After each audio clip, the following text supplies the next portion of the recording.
Hello, Assalamualaikum warahmatullahi wabarakatuh. Nama saya Teacher Afiq. Today saya akan membentangkan mengenai intervention and strategies untuk inappropriate behavior lah atau challenging behavior. Okey, untuk pertama sekali, kenapa sesuatu behavior berlaku? Kita sebagai terapis biasanya kita mengenalinya sebagai SEAT atau SEAT. So what does SEAT stands for? SEAT stands for S for sensory, E for escape, A for attention, and T for tangible. It is in my understanding that SEAT is a tool used to help understand your child behavior by attempting to break down their undesirable behavior. SEAT helps you discover the purpose or reason or explanation behind a behavior or why it occurred and what lead to that behavior. So maksud contohnya macam apakah yang menyebabkan kanak-kanak tersebut berlaku. Sebagai contohnya sensori, kita tahu sensori terbagi pada dua. Sebagai over responsive dan juga over responsive dengan under responsive. So bagi budak-budak yang over responsive kepada stimuli, bila berlaku sesuatu stimulus kepada mereka, sensori mereka, so dia akan bertindak lebih behavior yang lebih kita panggil sebagai undesirable lah, maybe menangis ataupun membalik barang ke apa ke. Itu untuk bagi yang masalah sensori. Untuk budak-budak escape adalah maksudnya dia tak nak cuba buat benda yang kita cuba dia buat. So maybe dia akan lebih prefer nak main. Dia tak nak buat aktiviti itu. Itu adalah kita panggil atau dikategorikan sebagai escape. Attention di mana mereka nak kita punya attention. So maksudnya maybe dia akan saja-saja jatuhkan barang. Dia akan saja-saja je tolak kawan dia untuk tengok sama dia. Biasanya kalau kita sebagai parents, kalau kita tengok budak tu jatuhkan barang, kita pandang dia macam, hey, jatuhkan lagi barang ni. So macam itu bukan kita marah ke apa, kita macam just cakap je. Tapi bila kita pandang budak tu nampak kita dapat attention dia, dia dapat attention kita. So itu adalah salah satu sebab juga kenapa dia buat sesuatu behavior tu berlaku. Dia adalah tangible, bagi contohnya dia nak barang-barang yang lain. Okay. Nah, sini kita akan explain kenapa example of inappropriate behavior reverse sebagai passive. Untuk inappropriate behavior iaitu bagi pada dua, passive dan juga aktif. Tapi sebelum saya teruskan lebih lanjut, kena tahulah bahawa tak semua inappropriate behavior, apa yang dikategorikan sebagai inappropriate behavior, senang kata, inappropriate behavior ianya mesti tidak behavior tersebut tidak kena atau tidak sesuai dengan situation atau environment yang sedang berlaku pada ketika itu. Sebagai contoh, saya bagi contoh sebagai contohnya kalau kita budak tu contoh menjerit. Okey, bagi contoh kalau menjerit berada di mall ataupun di rumah, ianya dipanggil sebagai inappropriate behavior sebab dalam konteks tersebut di luar rumah atau betul menjerit itu bukan sesuatu yang kita nak untuk budak-budak tersebut buat, tetapi kita nak budak-budak tu menjerit sekiranya ada orang yang tak dikenali cuba nak pegang dia atau nak ambil dia. So itu dipanggil sebagai appropriate behavior. So sebelum saya teruskan, macam saya maklumkan, inappropriate behavior ikut pada konteks situation yang berlaku. Okay. So untuk passive, saya maklumkan tadi passive dengan aktif. So ini saya explain passive dulu. Passive adalah avoidance, like response, withdrawal, non-compliance dengan inattention. Avoidance maksudnya dia cuba elak untuk buat perkara tersebut, maksudnya macam escape. Like response maksudnya kita suruh ambil barang tu, dia buat tak tahu je. Okay. Withdrawal maksudnya tengah buat dia tak nak buat. Non-compliance dia maybe tolak-tolak barang ke, jatuhkan barang ke apa ke. Inattention maksudnya lack of attention dekat situ untuk bila aktiviti nak dibuat lah. So inappropriate behavior untuk aktif pula adalah direct refusal to engage, maksudnya memang langsung tak nak buat benda tersebut. Opposition maksudnya menghalang ataupun bertindak secara ganas lah untuk tak nak buat benda tu. Aggression towards people maksudnya aggressive to people dan self-injuries. Seperti yang saya nak tekankan untuk yang kedua terakhir iaitu aggression towards people dan juga self-injuries. So kerana perkara ini boleh membahayakan bukan sahaja kepada kanak-kanak tetapi kepada orang-orang sekeliling. So anda kata kalau ada perkara ini sebagai inappropriate behavior yang aktif ni, seorang parents perlu lebih peka lah untuk kanak-kanak tersebut. Sebab sama ada be aktif ataupun pasif, kedua-duanya akan mengganggu sesi terapi ataupun akan mengganggu sesi bersama keluarga yang lain atau bersama kawan-kawan. Okay, ni first and foremost kena be prepared for a problem behavior. So problem behavior kita kena biasa get ready lah, tapi apa yang perlu kita readykan diri untuk problem behavior. So first kita kena pastikan yang problem behavior yang berlaku adalah bukan disebabkan kesakitan ataupun illness. Jangan kata budak-budak lah, kita sebagai orang dewasa pun andai kata kalau kita berasa sakit atau demam ke, ataupun kita ada luka ke, kita akan rasa benda tu tak selesa, dan of course ini akan mengganggu ketenteraman kita, apatah lagi kanak-kanak. So establishing predictability and consistency maksudnya environment ataupun ianya benda yang budak tu dah terbiasa. Okey, sebab tu dalam sesi terapi, kalau perasan pada sesi pertama dan sesi kedua, kemungkinan juga sesi ketiga, yang dipanggil sebagai sesi berkenalan lah. Maksud kita akan bina rapport dengan budak-budak tersebut, kita tak terus push untuk buat aktiviti. So maksudnya kita nak biasakan budak tersebut tahu kalau dekat rumah lepas ni apa-apa, lepas ni apa dia akan buat, lepas ni apa dia akan buat. So kalau contohnya budak tu kita baru pindah rumah, budak tu berada di kawasan baru, dekat situ juga kita nak tiba-tiba of course bila kawasan baru budak tu tak tahu nak buat apa, dia anxiety attack. So of course problem behavior tu akan berlaku. So creating calm atmosphere, ini bagi contohnya kalau contoh situasi tersebut, maybe dekat keliling budak-budak tu ada bunyi TV kuat ke, ada bunyi anjing menyalak ke, ada bunyi yang atau apa-apa saja yang boleh menyerabutkan kepala. So senang kata ini sama juga macam kita, kalau kita sendiri rasa benda tu mengganggu, apatah lagi kepada kanak-kanak. So kita kena pastikan atmosfer yang berlaku untuk kanak-kanak tersebut adalah atmosfer yang tenang. So second last adalah attending appropriate behavior using do statement. Untuk do statement ni kita kena perkataan do macam buat lebih senang difahami dan lebih senang diproses oleh kanak-kanak daripada perkataan jangan. So instead of kita kata jangan tolak kawan. Okay. So instead kita kata jangan buat macam tu. Kita kata bukan kita kata jangan tolak kawan, kita kata peluk kawan, pujuk kawan, pegang kawan. So benda-benda macam tu lebih senang untuk difahami atau diproses oleh budak-budak lah. Keeping perspektif maksudnya contohnya kita kena pastikan sentiasa peka lah bahawa kanak-kanak tersebut memerlukan adaptability, sebab untuk problem behavior, untuk general yang saya maklumkan tadi tu, ini kena buat pada peringkat awal. Maksudnya pada sebelum kanak-kanak tersebut meningkat dewasa lah. Sebab andai kata kalau kanak-kanak dah meningkat dewasa, mereka pun dah ada skill-skill masing-masing. So kita punya cara nak tackle tu kena berubah dan mengikut kesesuaian kanak-kanak tersebut sendiri. Okay, untuk behavior management approach, kita ada yang terbagi kepada 3: preventing challenging behavior, support positive behavior dengan intervening when challenging behavior already exists. Dekat next slide saya akan explain lebih lanjut lah apa yang saya masukkan dalam benda ni. Okay, seperti dimaklumkan tadi, terdapat 3 primary approach untuk manage challenging behavior kepada kanak-kanak. Yang pertama adalah preventing challenging behavior from occurring. So untuk yang preventing challenging behavior ni adalah sama juga seperti strategi for supporting appropriate behavior. Walau bagaimanapun, strategi ini akan lebih efektif jika ianya berlaku kepada kanak-kanak yang ada repertoire untuk challenging behavior.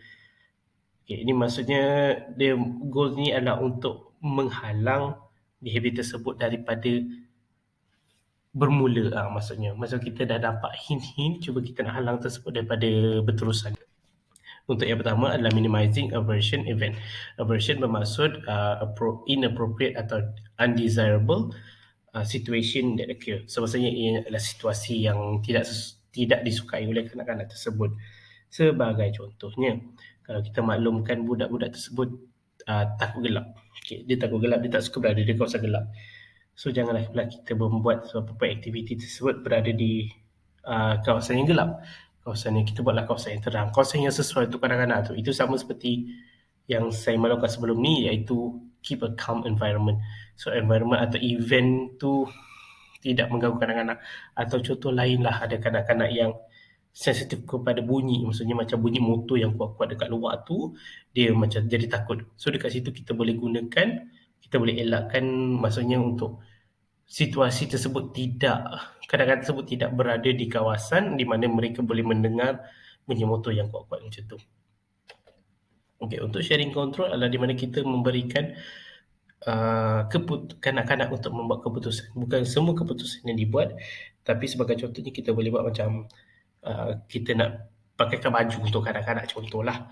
Kita nak pakaikan baju, kita instead of kita sendiri pilih baju, kita sendiri pilih baju untuk budak tu, kita sarankan budak tu nak pakai baju yang mana hari ni. So dekat situ budak-budak akan merasa yang mereka ada sedikit kontrol dia punya environment dia. So dia boleh pilih sendiri yang mana tu. So dia akan lebih selesa lah dengan diri sendiri. Yang seterusnya adalah untuk providing an environment that promotes successful engagement. Okay, untuk tujuan kita mengadakan mereka satu situasi atau satu environment di mana boleh challenge budak tu supaya budak tersebut tidak rasa bosan dan rasa tidak ada buat apa-apa lah. Okay. So secara tak langsung bila kita dapat mengurangkan perasaan bosan kepada kanak-kanak, kita dapat reduce dia punya untuk acting out, maksudnya dia punya prevent dia punya challenging behaviour dia. Yang seterusnya adalah untuk increase communication effectiveness. Ini kerana kanak-kanak yang tidak dapat berkomunikasi dengan baik, mereka akan menggunakan pelbagai cara untuk mendapatkan untuk menyampaikan mesej atau perasaan mereka kepada orang lain. Mesej yang disampaikan ya seperti mesej yang seronok ataupun menyenangkan hati mereka akan dikomunikasi menggunakan perasaan senyum, peluk ataupun tepuk tangan. Tetapi bagi perasaan yang mengakibatkan macam contoh mereka sakit atau mereka berasa tidak selesa, itu akan dikomunikasikan menggunakan kita panggil sebagai inappropriate behaviour lah, maksudnya menangis ke ataupun merimali barang ke, macam contoh dia nak menunjukkan perasaan marah dia. So untuk apa caranya untuk kita mengincreasekan komunikasi kepada budak kanak-kanak? Kita boleh sediakan satu buku ataupun satu gambar rajah di mana di situ of course kita kena ajar dulu untuk boleh tunjukkan perasaan yang dalam buku tu ada gambar happy, gambar sedih, gambar nangis, gambar semua perasaan lah, semua perasaan marah semua. So dengan situ budak tu boleh tunjuk dekat buku tersebut perasaan yang dia rasakan pada ketika itu. Itu adalah lebih efektif berbanding dengan budak tu menunjukkan tak tahu cara nak express. So secara express perasaannya adalah dengan buat tantrum. Untuk clarifying expectation, ya kita pastikan yang kita dapat expect atau expectation kita kepada budak tu bersesuaian lah. Maksudnya dengan tugasan hari-hari yang dilakukan. To supporting self-regulation, maksudnya ada setengah budak yang memang contohnya sensory, macam kita maklumkan tadi yang sensory issue. So kat sini kita boleh bagi contohlah dia ada sensory issue dalam lampu yang tidak bersesuaian. Macam lampu tu berkelip-kelip ke apa ke. So kalau daripada situ kita boleh pastikan yang lampu berkelip tu trigger dia punya perasaan tidak seronok atau tidak suka, itu akan mengakibatkan beliau membuat behaviour yang challenging. So daripada situ kalau kita sebagai terapis, kalau kita perasan benda-benda macam tu, so kita kena buangkan faktor yang mengganggu tersebut. So yang terakhir adalah matching demands to ability. Di sini bermaksud bila budak tu punya aktiviti yang dilakukan haruslah bersesuaian dengan ability budak tu sendiri. So kalau contohnya projek susah-susah sedikit tapi kita rasa budak tu mampu capai. Kalau dia mampu capai, dia berjaya capai, dia akan rasa gembira. Tapi janganlah pula kita terlampau downgradekan dia punya demands tu. So kalau macam tu senang sangat dapat, dia akan jadi bosan, dia akan jadi macam tak teruja untuk dah dapat apa yang dia nak tu. Okay, untuk next slide. Untuk yang seterusnya adalah kedua adalah support positive behavior. Di dalam support positive behavior ada dua saja, iaitu meeting sensory needs dan juga building new skills. Okay, untuk sensory input ialah satu keunikan ataupun secara semula jadi yang berlaku di dalam kehidupan kita seharian. Setiap orang akan experience perasaan yang tenang atau bila dengan kita punya sensation, bila sensasi kita cukup. Sensory information bila dah dapat, dia akan diinterpret dan dapat dimanage daripada kita punya central nervous system, maksudnya kita punya bahagian tulang belakang ni. Okay. Lepas tu bila dah dapat sensori yang cukup, kita punya central nervous system akan produce kita punya behavior and emotional response to this input. So maksudnya lagi contoh input yang kita dapat tu input tak selesa, so kita punya CNS ataupun central nervous system akan mengeluarkan input yang bersesuaian dengan situasi yang kita sedang lalui sekarang tu. So apa jadi kalau sekiranya sensori yang dilakukan tidak mencukupi atau tidak inefektif ataupun tak tepat? So dia akan munculkan satu erratic behavior that are inappropriate to the context or situation that can be displayed. Maksud contohnya, kalau contohnya berada di kawasan orang ramai, di kawasan orang ramai sepatutnya kita diam atau tidak mengganggu orang lain yang tidak selesa. Tapi kalau contohnya sensory input kita mendapat pada waktu itu adalah berbeza, so kita akan bertindak di luar konteks yang sepatutnya. Yang kedua adalah building new skills. Building new skills ni untuk kanak-kanak yang defisit dalam dia punya performance, dia akan rasa frustrated lah dengan experience yang poor performance. So maksudnya asyik fail je, dia akan rasa tak seronok lah, lack of success. So seperti yang dimaklumkan sebelum ni, perasaan frustration boleh mengakibatkan seseorang itu mengeluarkan undesired behavior, adalah sebagai cara untuk express dan maklumkan kepada orang lain bahawa yang dia sekarang ni berasa frustration. So disebabkan itu ialah penting untuk terapis untuk mengkorporatkan efforts untuk build new skill kepada kanak-kanak tersebut di dalam intervention plan yang disediakan. Dan yang terakhir adalah intervening dengan changing behavior untuk already yang dah exist. So pertama adalah kita bina team building goals and setting, maksudnya melibatkan parents ke siapa, functional assessment of behavior, hypothesis development comprehensive support plan, implementing outcome and monitoring of plan. So ini di mana kita punya planning untuk sekiranya behavior itu dah berlaku, contoh budak tu memang dah kalau contohnya tak dapat apa-apa terus tantrum. So ini adalah cara-cara kita akan gunakan atau step by step untuk tackle masalah tersebut.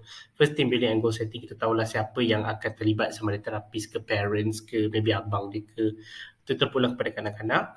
Kanak-kanak tersebut dan situasi tersebut lah goal setting, maksudnya apa yang kita nak kurangkan behavior tersebut atau kita nak diagnose semua macam mana. So functional assessment behavior, kita menggunakan assessment yang bersesuaian dengan kanak-kanak tersebut. Hypothesis development and then develop comprehensive support plan. Hypothesis development, kita sediakan hipotesis kenapa kanak-kanak tersebut, maybe dia ada ADHD ke ataupun mempunyai sensory problem ke. So develop comprehensive support plan. So kita akan bina planning untuk kita tackle satu-satu behavior tersebut. Okay, maksudnya benda ni planning untuk behavior tersebut bukannya berlaku dalam masa 1-2 hari je atau 1-2 sesinya, ianya akan mengambil masa yang sangat lama. Paling-paling pun kurang-kurangnya dalam saya tak pasti, tapi mengambil masa sedikit lah. So untuk implementation and outcome monitoring of plan, itu cara kita nak implement kita punya itu, dan kita akan pastikan yang setiap plan yang kita lakukan adalah mengikut support plan yang dah dibina tadi. Okay, itu saja daripada saya. Assalamualaikum.